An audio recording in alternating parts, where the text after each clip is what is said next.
বাজারে এক সপ্তাহের ব্যবধানে শীতের আগাম সবজির সরবরাহ বেড়েছে। দাম নাগালে থাকায় কিছুটা স্বস্তিতে ভোক্তারা। তবে প্রান্তিক কৃষকদের অভিযোগ, হাত বদল ও মধ্যস্বত্বভোগী সিন্ডিকেটের কারণে ন্যায্য দাম পাচ্ছেন না তারা। প্রতিনিধিদের পাঠানো তথ্য, চিত্রে ডেস্ক রিপোর্ট। গাজীপুরের বাজারগুলোতে বিভিন্ন সবজি নিয়ে আসছেন প্রান্তিক কৃষকরা। এখানকার সবজি পাইকাররা স্বল্প মূল্যে কিনে নিয়ে বিক্রি করেন ঢাকা সহ দেশের বিভিন্ন জায়গায়।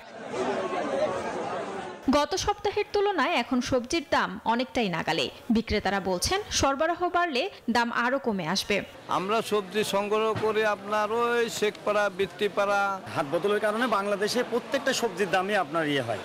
কারণ আমি এই যে 20 কেজি বেগুন লাগে, কারণ আমার তো এই দোকান ফেলাতে আমি মিরপুরে যাইতে পারবো। বিভিন্ন বাজার ঘুরে দেখা যায়, কিছুদিন আগেও লাল শাকের আটি ছিল 30 টাকা, এই সপ্তাহে নেমেছে 20 টাকায়। শিমের কেজিতেও 10 টাকা কমেছে। ফুলকপি প্রতিটি আকার ভেদে মিলছে 40 থেকে 50 টাকায়। শীতের আগাম সবজির সরবরাহ বাড়ায় দাম কমেছে কুষ্টিয়ার বাজারেও। তবে সিন্ডিকেটের কারণে ন্যায্য দাম না পাওয়ার অভিযোগ প্রান্তিক চাষিদের। দাম তো আমরা ঠিক ন্যায্য পাচ্ছি না।